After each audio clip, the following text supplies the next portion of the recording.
할렐루야. 먼저 추수감사절 예배드리는 저와 여러분 모두에게 지혜나 평강과 축복이 넘쳐나기를 주님의 이름으로 축원합니다.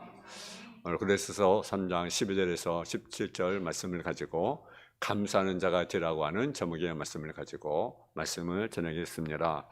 이조야서에 나온 이야기입니다. 돈이 많은 한 부자가 풍을 맞았습니다.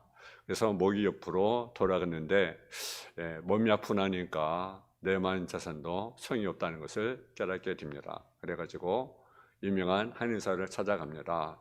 내 병을 고쳐달라고. 그러면 내가 많은 것을 내가 갚아드리겠다고 그렇게 한의사를 찾아갑니다. 그러면 의사가 하는 말이 5,000냥을 드려야 됩니다. 5천만을 내십시오. 그러면 당신의 병을 고칠 수 있습니다. 아니 5,000냥을 그만두고 50,000냥도 내가 드리겠다고. 그러니까 고쳐만 달라고. 그래서 침을 몇 군데 꽂았습니다. 근데 놀랍게 정말 몸이 정상적으로 돌아온 거죠. 그러니까 마음이 편한 거예요. 5,000냥 말고 2,000냥을 깎자고. 아니 2,000냥 말고 1,000냥을 깎자고. 그렇게 몇천 덕지한데 무슨 그렇게 많이 줄 수 있느냐고 그러면서 깎자고 그렇게 말합니다. 근데 한의사 하는 말이 완전히 치료되려면 한 방을 더 맞아야 됩니다. 한 방을 더 맞으십시오. 그래가지고 한 방을 더 맞았는데 이제는 어떻게 됐으니까 정상적인 것이 옛날로 돌아간 거죠. 그러면서 그분이 그렇게 이야기했다는 거죠. 뭐 미천 들지 않는데 여러분 그러면서 다시 갔다는 사실이죠. 사람은 구할 때 생각과 바랄 때의 마음이 달라집니다. 어려울 때 진실과 어려움이 없을 때의 진실이 달라집니다. 우리 주님은 항상 범사에 감사라고 명령했습니다. 그러나 사람의 마음 변하기 쉬워서 항상 감사하지 못합니다. 서운할 때와 서영일 때에는 달라서 달려면 안 되는 것입니다. 그래서 우리는 항상 감사를 해야 합니다. 탈무드에 나온 이야기가 있습니다. 한 사람이 썩은 다리를 건너가면서 살기 위하여 기도합니다. 하나님, 이 다리를 잘 건너가게 해주시면 내 전 재산을 다 드리겠습니다. 그러기 하나님께 기도하고 다리를 건너갑니다. 근데 다리를 다 건너가는데 아무런 이상이 없는 거죠. 그러니까 하나님, 저도 살아야 됩니다. 제가 절반만 드리겠습니다. 절반은 나도 살아야 되니까 절반만 드리겠습니다. 그러니까요, 다리가 갑자기 좌우로 흔들려 금방 굉장히 떨어질 것 같았습니다. 그러니까 그분이 하는 말이 하나님 농담도 못합니까? 그랬다는 것입니다. 인간이 이렇습니다. 본문에 보면 감사하는 말이 3번이나 나옵니다. 감사한 자가 되라. 감사한 마음으로 하나님을 찬양하라. 그를 힘입어 하나님 아버지께 감사하라. 속는 무엇 때문에 감사해야 합니까? 감옥에서도 찬송하고 감사하고 원수 앞에로 감사하고 찬양할 이유는 무엇 때문입니까? 여러분 진짜 감사한 이유가 있다고 하면 어디서 오는 것이라고 생각됩니까? 조건에서 옵니까? 아니면 그 이상 무엇 때문에 옵니까?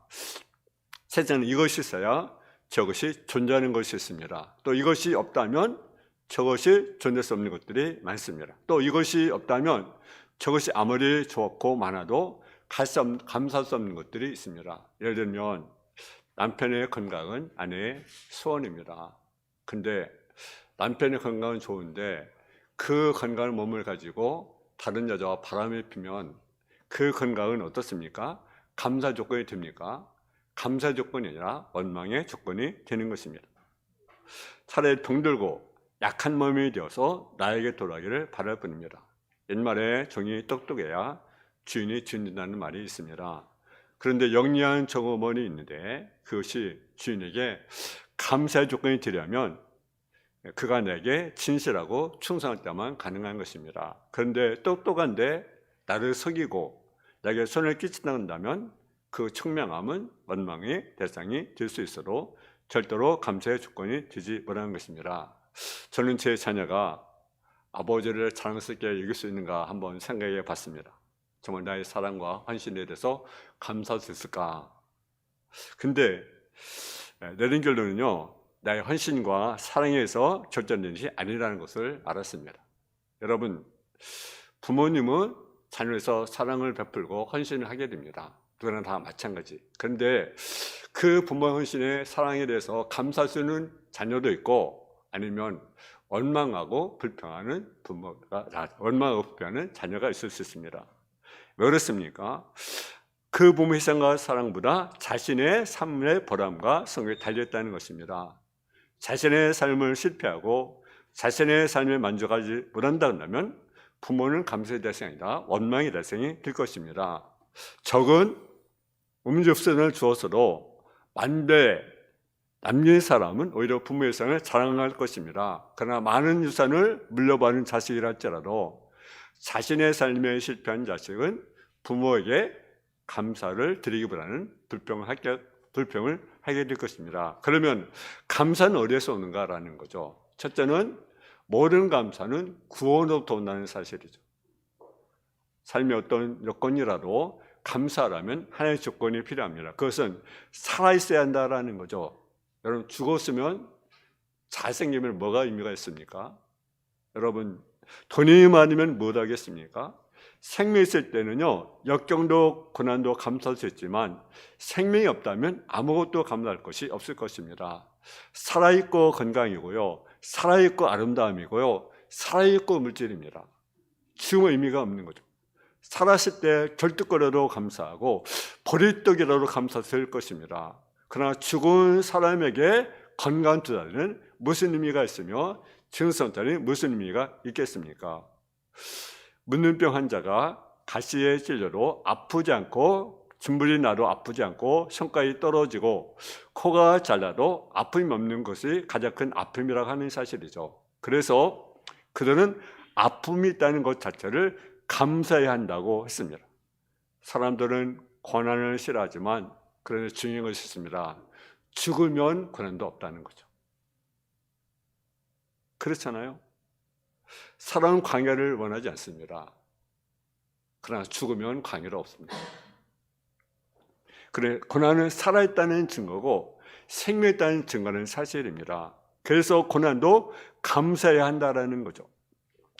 문둥병자들이 모여 살던 요술의 여원에 가서 한 사람이 한 적에 물었습니다. 무엇이 가장 큰 고통입니까? 라고 물었습니다. 그럴 때 무엇이 고통을 대답했습니까? 가장 큰 고통은 아픔을 모르는 것이 가장 큰 고통이라는 것입니다. 여러분, 아픔이 있습니까? 어려움이 있습니까? 고난이 있습니까? 감사하십시오. 왜 그렇습니까? 살았던 증거이기 때문에 그렇습니다. 살아있다는 증거이기 때문에 고난도 있고 아픔도 있고 문제가 있는 것입니다. 오늘 본문에 보면 사도 바울이 고린도 교회에게 무려 8가지를 명령합니다. 첫째는 긍휼과 자비와 겸손과 온유와 오래 참음을 옷 입어라. 둘째는 누가 누구에게 불만이 있거든 서로 용납하여 피차 용서하라. 셋째는 이 모든 것에 사랑을 도하라. 넷째는 그리스도의 평강이 너희 마음을 주장하게 하라. 다섯째는 너희는 감사한 자가 되라. 여섯째는 그리스도의 말씀이 너희 속에 풍성히 가요 모든 지혜와 피차 가르치며 권면하라. 일곱째는 시와 찬미와 신령한 노래를 부르며 감사하는 마음으로 하나님을 찬양하라. 여덟째는 무엇을 하든지 말하나 일하나 주 예수의 이름으로 하고 그 이름으로 하나님 아버지께 감사하라. 근데 그 명이 가능한 조건이 있습니다. 그것이 뭐냐면 12절입니다. 한번 12절을 한번 보겠습니다. 시작. 그러므로 너희는 하나님의 택하사 거룩하고 사랑하는 자처럼 긍휼과 자비와 겸손과 온유와 오래 참음으로 옷 입고. 아멘. 12절 상반절은 그러므로 너희는 하나님의 택하사 거룩하고 사랑받는 자처럼. 그 조건이 바로 뭐냐면 하나님이 택하사 거룩하고 사랑받는 자처럼이라는 조건입니다. 즉 하나님이 택한 자로서 이렇게 하라 라는 사실이죠. 또는 너희는 거룩한 하나님의 거룩한 백성을 이렇게 하라. 또 너희는 하나님의 사랑받는 자처럼 이렇게 하라 라는 것입니다. 그래서 택하신 자, 거룩한 자, 사랑 많은 자, 이렇게 살아가라라는 거죠. 여러분, 하나님의 택함하는 자, 거룩한 자, 사랑 많은 자입니다. 할렐루야. 그 때문에 뭐 해야 됩니까? 범사에 감사해야 합니다. 구원이 있어야 긍휼과 자비와 겸손과 오래 참음과 용납과 용서도 있고 사랑도 있고 평강도 있고 지혜의 가르침도 권면도 있으며 시와 찬미와 신령한 노래도 있습니다. 그렇기 때문에 구원받지 못한 사람은 불쌍한 사람입니다. 왜? 생각해보니까 창녀도 구원받았고 세리도 구원받았습니다. 강도도 구원받았습니다. 근데 우리가 구원받지 못하면 얼마나 불행입니까? 예수 믿는 여러분 1년, 2년, 10년 믿고도 구원받지 못하고 확신이 없다고 한다면 불쌍한 사람이라. 세상에는 두 종의 사람이 있으나 구원받은 사람과 구원받지 못한 사람. 근데 어떤 사람은 구원받았는데 구원을 알고 있는 사람이 있고 내가 구원받지 못한 것을 알고 있는 사람이 있고 또 어떤 사람은 구원받지 못했으면서도 내가 구원받은 것처럼 착각하며 살아가는 사람이 있습니다. 여러분, 구원받고도 모르는 사람은 마치 100억의 수표가 있는데 그 값어치를 모르고 어떻습니까? 거짓처럼 살아가는 사람이죠. 제일 행복한 사람은 구원받고 구원받은 기쁨이 충만한 사람입니다. 바로 저와 여러분 그런 자가 되어지기를 주의 이름으로 축원합니다. 그래야 빈들이나 궁궐이나 천국이라는 고백이 나오게 되고 고난 속에로 감사가 나오고 찬양할 수가 있는 것입니다. 저는 예수를 잘 믿었는데 그 아내만 교회를 나가고 남편도 교회 안 나가고 또 세 아들도 교회를 안 나갑니다. 그리고 교회를 비관적으로 보는 그런 자녀들입니다. 근데 어느 날 셋째 아들이 방울뱀에 물려서 병원에 입원하게 되었습니다. 도저히 고치기가 힘든 거죠. 그래서 목사님 불렀습니다. 목사님 와서 기도 좀 해달라고. 제가 지금 죽겠습니다. 기도해 해달라고. 그래서 목사님이 갔습니다. 그리고 기도를 합니다. 어떤 길을 하겠습니까? 그런 길을 하나님 이 가정에 방울뱀을 보내주셔서 하나님 감사합니다.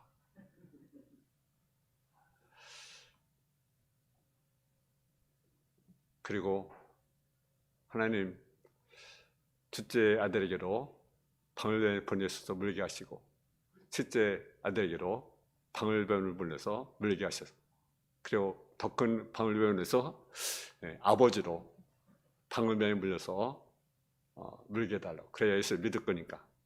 그런 여러 수고했는데 그래도 예수를 믿지 않았습니다.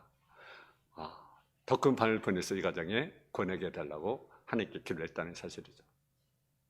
여러분, 나는 구원받았다. 나는 택함을 받았다. 하나님의 자녀는 확신이 있습니까? 현재 아무리 형편이 어렵고 고통스러워도 구원받는 사람은 늘 감사를 드릴 수가 있는 것입니다.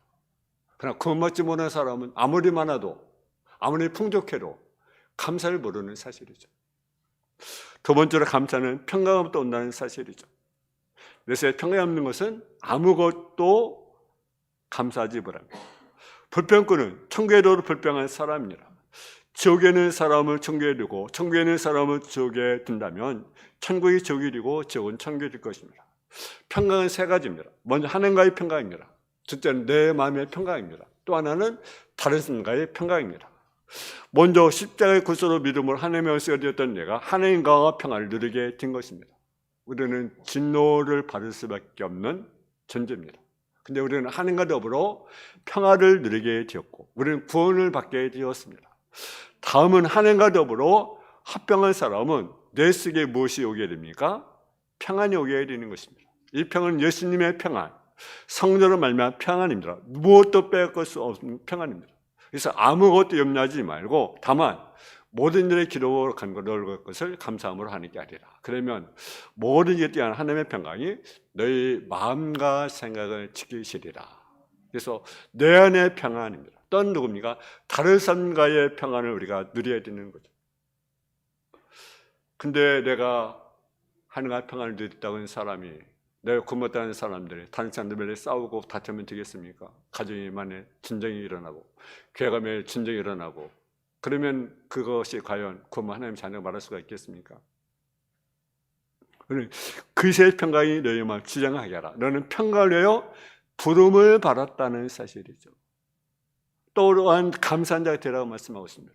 그래서 우리가 가는 곳에 평안을 이뤄야 돼요.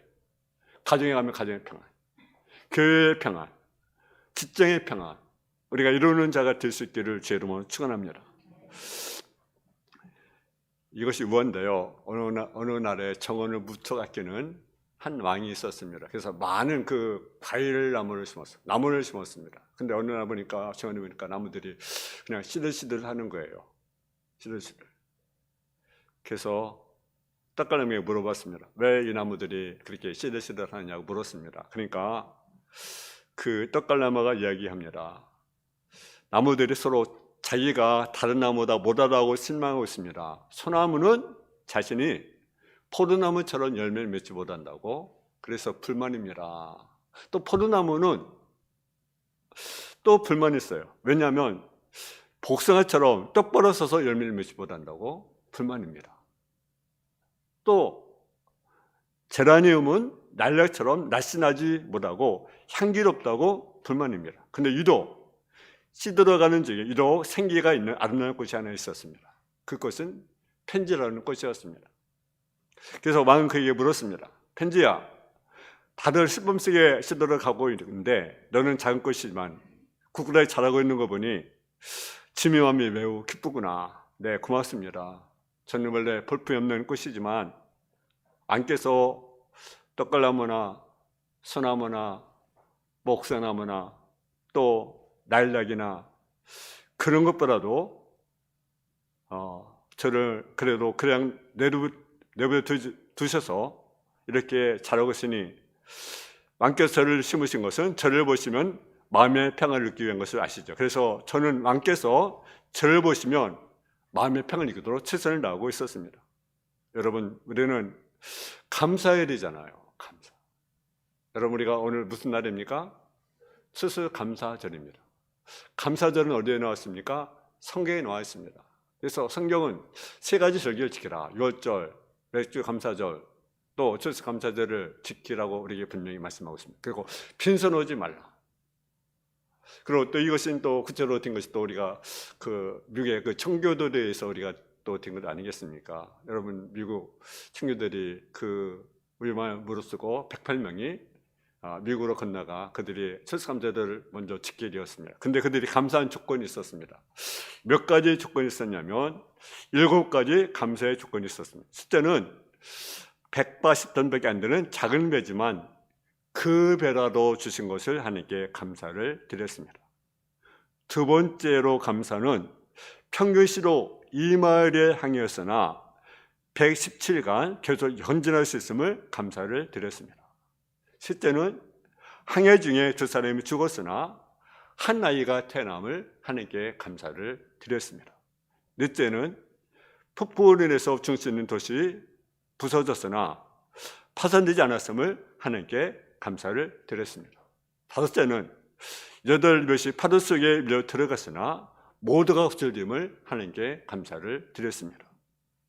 여섯째는 인자들의 방해로 상륙지를 자점으로 한 달간 바다를 방황했으나 호주인 원주민들이 사는 그러한 상륙지점을 허락해 주신 하나님께 감사를 드렸습니다.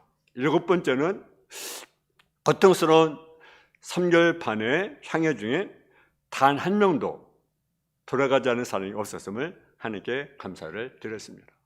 여러분, 우리는 어떻습니까? 우리는 늘 우리가 감사를 드려야 되겠습니다. 세 번째로 감사는 합니다. 감사는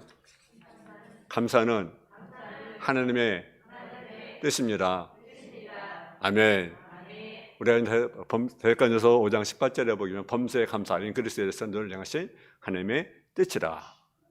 이스라엘 백성들은요, 하나님의 성이 들어갈 때로 감사의 노래를 불렀습니다. 예배를 드릴 때로 하나님께 감사의 노래를 불렀습니다. 여호와 제단에 행하여 재판할 때로 감사를 드렸습니다.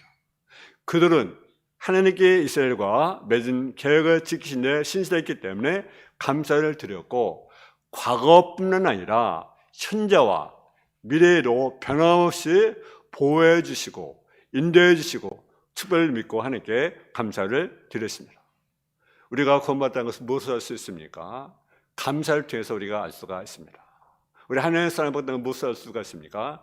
감사를 통해서 알 수가 있습니다. 우리가 하나님을 의지했다는 것을 무엇으로 표현할 수 있습니까? 그것도 역시 감사하는 사실이죠. 여러분, 우리는 하나님께 부름받은 선민이고 하늘의 시민이고 있다는 선민입니다. 그러면 늘 감사하는 자가 되어지기를 주 이름으로 축원합니다. 나 위하여 십자가에 중한 고통 받으사 대신 죽을 주 예수의 사랑하신 은혜요, 보배로운 피를 흘려 영영 죽을 주 예수 구속함을 얻은 우리 어찌 찬양 안 할까. 우리는 교회 나올 때도 하나님께 감사를 드려야 합니다. 예배를 때도 감격으로 예배를 드려야 합니다. 찬송할 때로 감사, 기도할 때로 감사, 전달 때로 감사, 봉사할 때로 하나님께 감사를 드려야 합니다. 또 어떤 자가 감사를 드릴 수가 있습니다. 한마디로 은혜를 깨달은 자는 하나님께 감사를 드립니다. 아멘. 은혜를 깨달은 자는 감사를 드립니다. 근데 깨닫지만은 감사할 수가 없는 거죠. 내가 감사할 수 있는가 없는가? 은혜를 아는 자는 감사하지만 은혜를 알지 못하는 사람은 감사할 수가 없는 거죠. 은혜를 받는 사람이 감사할 수 있는데 은혜를 채우면 내가 어떻게 할 수가 있습니까? 네 가지로 우리가 생각할 수 있는, 하나는 하나님의 사랑을 깨닫는 사람을 말합니다. 그래서 은혜 받았다는 것은 하나님의 사랑을 깨닫다는 것입니다. 그래서 하나님의 사랑을 깨닫는 사람이 은혜 받는 사람이고, 그런 사람은 범사에 감사하게 된다라는 사실이죠. 로마서 5장 8절에 보게 되면 우리가 아주 죄인이었을 때 그렇게 우리를 위하여 죽으심으로 하나님께 우리에 대한 자기의 사랑을 확증하셨느니라. 예수께서 죽으심은 하나님이 진히 우리를 사랑하시기 때문에 그렇습니다. 그 십자가를 바라보며 하나님의 사랑을 느끼는 사람은 은혜 받는 사람입니다.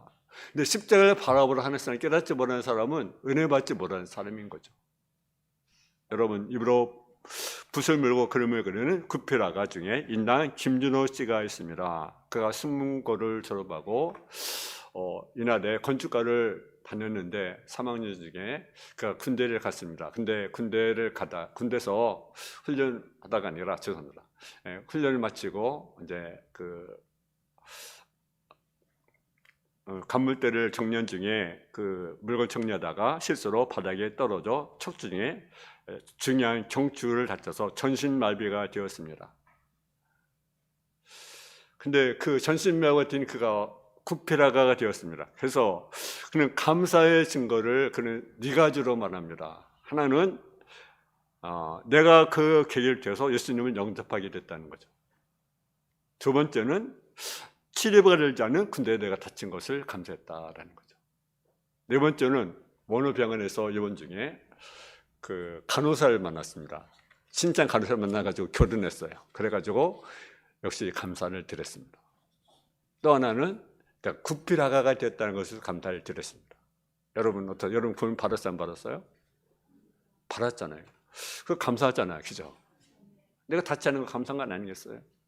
또 내가 결혼했다는 것도 감사한 거 아니겠어요? 여러분, 또 어떤 사람이 은혜 받은 자냐? 은혜 받은 자는요, 온 우주 만물이 하나님의 쓰임을 확신하는 사람이라는 사실이죠.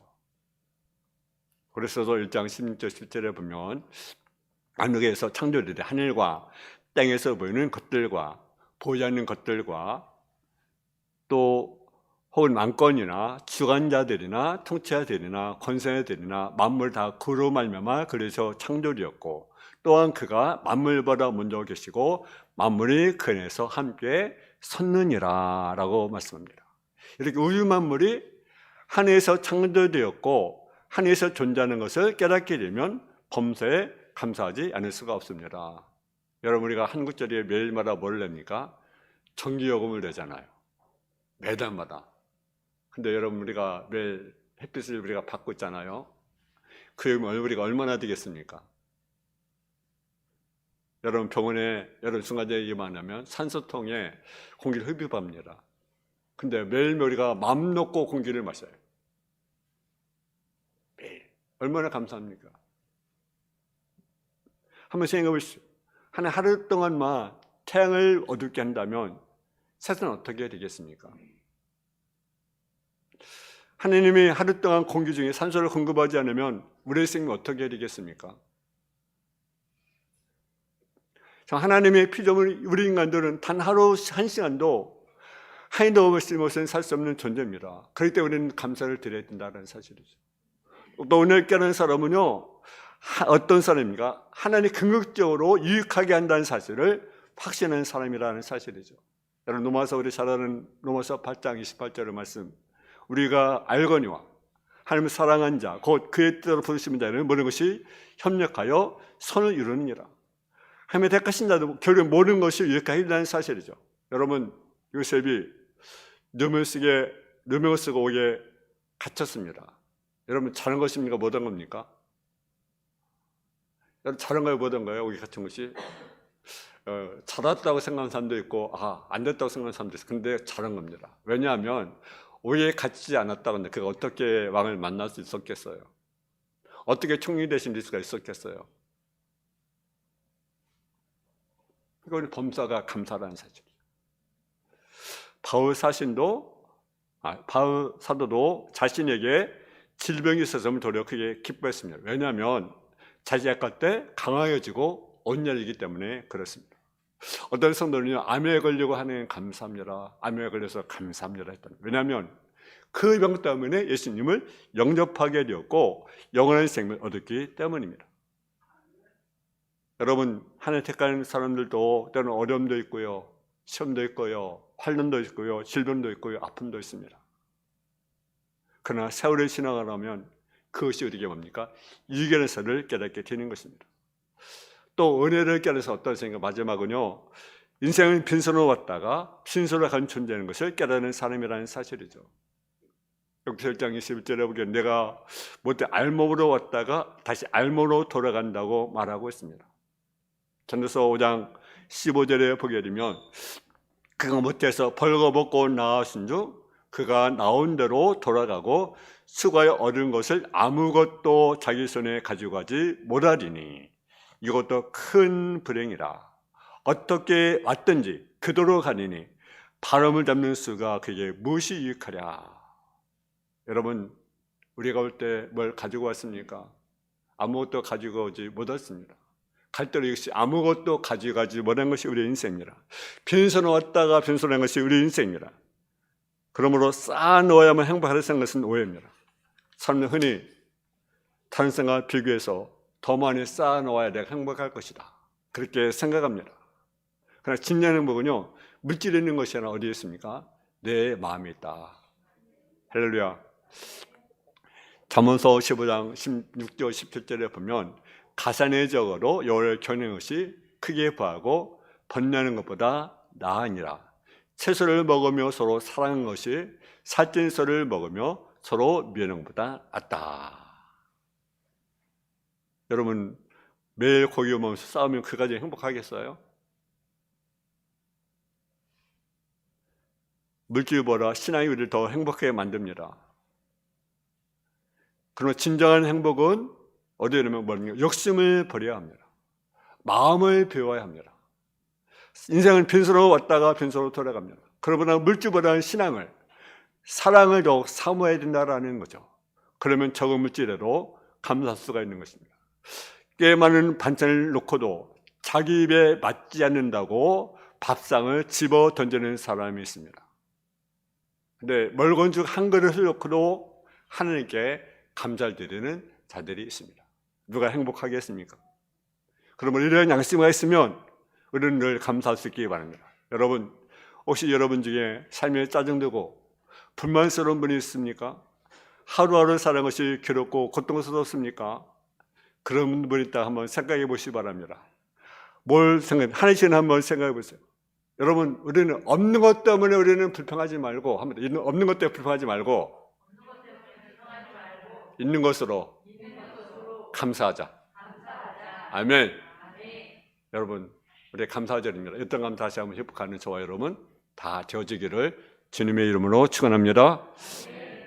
자녀 아버지 하나님, 은혜와 사랑을 감사합니다. 우리가 구원을 받았습니다. 우리가 늘 그 받은 은혜를 우리가 늘 헤아리고 감사한 자가 되게 하여 주옵소서. 없는 것 때문에 불평하지 않고 원망하지 않고 있는 것으로 인해서 감사를 드리는 성도의 삶의 모습이 되게 하여 주옵소서. 모든 것이 은혜입니다. 은혜 받은 자는 감사할 수 있습니다. 우리가 받은 은혜를 깨닫고 감사를 찾을 수 있는 감사를 입어가는 성도의 삶으로 든입어 주옵소서. 예수님의 이름으로 기도했습니다. 아멘. 찬송가